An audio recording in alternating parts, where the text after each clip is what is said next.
Murder of Indira Gandhi, operation blue star. 31 अक्टूबर 1984 की सुबह करीब 9:20 पर भारत की पहली और आखिरी महिला प्रधानमंत्री इंदिरा गांधी अपने घर से निकलकर एक टीवी इंटरव्यू के लिए अपने ऑफिस जा रही थी। उनके साथ उनके बॉडीगार्ड्स भी थे, जिनमें से एक उनके चहीते थे। साथ ही साथ दिल्ली पुलिस की सिक्योरिटी टीम भी थी। जैसे ही उन्होंने गेट पार किया, एक आदमी ने इंदिरा गांधी पर अपनी बंदूक तान दी और बस बोलने लगा कि जो कुछ तूने हमारे साथ किया है उसके लिए तुझे मौत ही मिलनी चाहिए। और ये बोलते ही उसने अपनी गन इंदिरा गांधी पर चला दी। इंदिरा गांधी की वहीं मौत हो गई और पूरे देश में अफरा तफरी मच गई। बहुत सारे दंगे हुए जिसमें हजारों लाखों ने अपनी जान खोई। लेकिन क्यों और किसने मारा इंदिरा गांधी को? इसकी शुरुआत होती है 1970s में। बताया जाता है कि ग्रीन रेवोल्यूशन के बाद पंजाब में फसलें बढ़ने लगी। दरअसल फसलों के साथ पेस्टिसाइड्स या कीड़े मारने की दवाइयों के दाम भी आसमान छूने लगे। इसकी वजह से किसान और ज्यादा गरीब और ठेकेदार दुकानदार और ज्यादा अमीर होते जा रहे थे। पंजाब में लाखों लोग अपनी जान दे चुके थे। कई लोग अब इसके खिलाफ प्रोटेस्ट करने लगे थे। 1975 में प्रधानमंत्री इंदिरा गांधी ने इंडिया में इमरजेंसी डिक्लेयर कर दी, जिसमें कई स्टूडेंट्स, प्रोटेस्टर्स और जर्नलिस्ट को अरेस्ट करके जान से मार दिया गया। उधर पंजाब में सिख कम्युनिटी के लिए एक अलग कंट्री की डिमांड हो रही थी, खालिस्तान की डिमांड। इमरजेंसी के बाद पंजाब में बहुत से लोग इंदिरा गांधी के खिलाफ हो गए। खालिस्तानी मूवमेंट के लीडर्स ने इस बढ़ती टेंशन का फायदा उठाना शुरू कर दिया और ऐसा ही एक लीडर था जरनैल सिंह भिंद्रावाला। जरनैल दरअसल आनंदपुर साहिब रेजोल्यूशन को बढ़ावा दे रहे थे, जिसमें किसानों और बाकी सिखों के हित में बहुत सी मांगे थीं। देखते ही देखते वो एक मसीहा बन गए और पंजाब में दो सरकारें बन गई थीं। एक थी कांग्रेस की सरकार, जिसके डिसीजन इंदिरा गांधी और उनके मिनिस्टर्स लेते थे, और दूसरी ओर जरनैल सिंह की अपनी सरकार, जिसके जज, ज्यूरी और एग्जीक्यूशनर जरनैल खुद थे। जहां एक और जरनैल को कुछ लोग मसीहा मान रहे थे, वहीं दूसरी ओर भारत सरकार जरनैल को टेररिस्ट घोषित कर चुकी थी। 1984 में पुलिस को इंफॉर्मेशन मिली कि जरनैल अपने 200 आर्म्ड मिलिटेंट्स के साथ गोल्डन टेम्पल में डेरा डालकर बैठा था।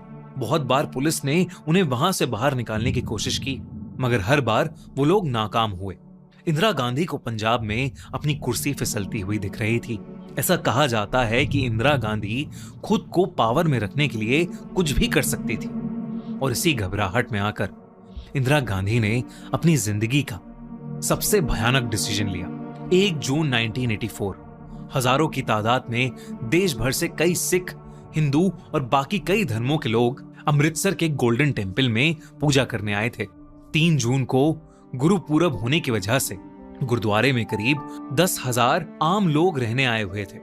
अरदास का समय हुआ और अंदर के लोगों को ऐसा लगा कि जैसे पास की धरती हिल रही हो। 10,000 सैनिक दौड़ते हुए अब सभी लोगों को घेर चुके थे और गोल्डन टेम्पल के अंदर कर्फ्यू लग चुका था, जिसका मतलब था कि अब ना ही कोई गुरुद्वारे के अंदर आ सकता था और ना ही बाहर जा सकता था। इंदिरा गांधी ने मिलिट्री फोर्सेस को अमृतसर के गोल्डन टेम्पल में जरनैल सिंह को पकड़ने के लिए भेज दिया था।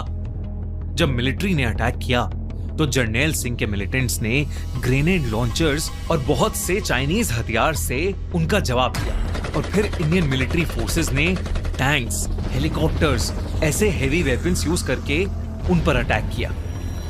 दोनों तरफ इस गोला बारूद में सब ये भूल गए थे कि वहां कितने रागी, ग्रंथी और न जाने कितने मासूम लोग थे जो बस अपनी अरदास करने आए थे। 1 जून को शुरू हुई ये लड़ाई 6 जून को जाकर थोड़ी कम हुई, जब इंडियन आर्मी ने जरनैल को मारकर गुरुद्वारे पर कब्जा कर लिया। 10 जून को जाकर आखिरकार ये लड़ाई पूरी तरह से खत्म हुई, जब कुछ मिलिटेंट्स भाग गए और बाकी मारे गए। इस लड़ाई में सिखों का सबसे पवित्र गुरुद्वारा गोल्डन टेम्पल और उनका सबसे पुराना अकल तख्त भी टूट गया। वहां सालों पहले बनी सिख रेफरेंस लाइब्रेरी जहां 20,000 से ज्यादा रिलीजियस टेक्स्ट्स और गुरु ग्रंथ साहिब में हाथ से लिखे स्वरूप भी अब बस राख बन चुके थे। सिर्फ इतना ही नहीं, लगभग 700 जवान, 200 मिलिटेंट्स और 5,000 मासूम लोग, जिनमें औरतें, बच्चे और बूढ़े भी थे, सब मारे गए।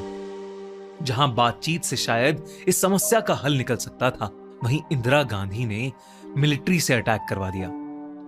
इस ऑपरेशन को नाम दिया गया ऑपरेशन ब्लू स्टार, जिसके बाद सिखों को लगने लगा कि इंदिरा गांधी और उनकी गवर्नमेंट सिखों के खिलाफ है। पंजाब में भी कर्फ्यू लगा दिया गया, जिससे यह खबर बाहर ना निकले। इस घटना को बहुत कम मीडिया चैनल्स ने रिपोर्ट किया और बहुत ही सफाई से यह पूरी घटना दुनिया से छुपाई गई। इंदिरा गांधी की सिक्योरिटी बढ़ा दी गई और सफदरजंग रोड पर उनके घर में एडिशनल चेक पॉइंट्स लगा दिए। इंदिरा गांधी अब कभी भी बिना बुलेट प्रूफ वेस्ट के अपने घर से बाहर नहीं जा सकती थी और उनकी पर्सनल सिक्योरिटी फोर्स में सारे सिख बॉडीगार्ड्स को हटा दिया गया था।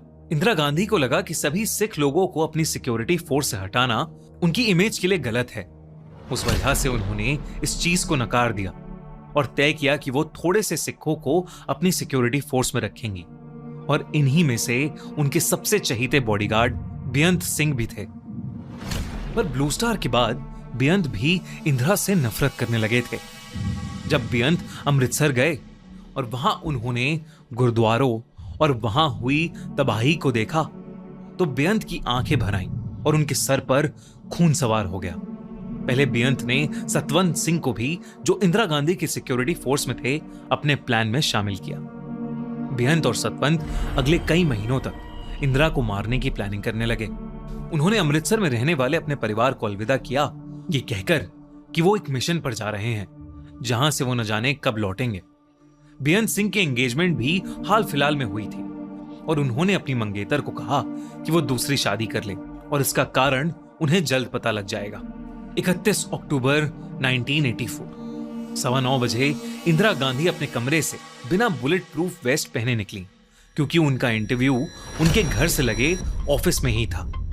उस इंटरव्यू में वो साड़ी पहनना चाहती थी, जिसके नीचे बुलेट प्रूफ वेस्ट अच्छी नहीं लगती। उनके गार्डन के गेट पर सिक्योरिटी ऑफिसर सतवंत सिंह तैनात थे। इंदिरा ने जैसे ही गेट क्रॉस किया, कोई और नहीं बल्कि उनके चहीते बॉडीगार्ड बेअंत सिंह पीछे मुड़े और 3 गोलियां इंदिरा गांधी पर चला दी। इससे पहले वो नीचे गिरती, सतवंत सिंह पीछे से आए और अपनी सेमी मशीन गन से 30 गोलियां बिना रुके इंदिरा गांधी को मारने लगे।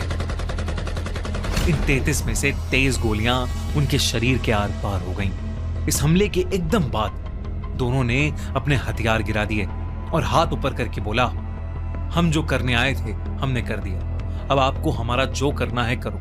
हथियार गिराने के बाद भी पुलिस फोर्स ने बेअंत को वहीं मार दिया और सतवंत को अरेस्ट कर लिया गया। पर इंदिरा गांधी की हत्या की न्यूज को दबाया नहीं गया, बल्कि हर न्यूज चैनल और हर न्यूज़पेपर में इसकी ऐसी कवरेज हुई कि सभी सिखों को एक विलन की तरह दिखाया गया। जिस वजह से शुरू हुए भारत में 1984 के सिख दंगे, जिसमें कई पॉलिटिकल पार्टी वर्कर्स ने पूरे भारत और खासकर दिल्ली में सिख्स को ढूंढ ढूंढ कर बेरहमी से मार डाला। ये सिर्फ एक क्राइम केस नहीं है, बल्कि ये हमारे देश के इतिहास का एक भयानक दौर था, जिसमें न जाने कितने मासूम लोगों ने अपनी जान खोई।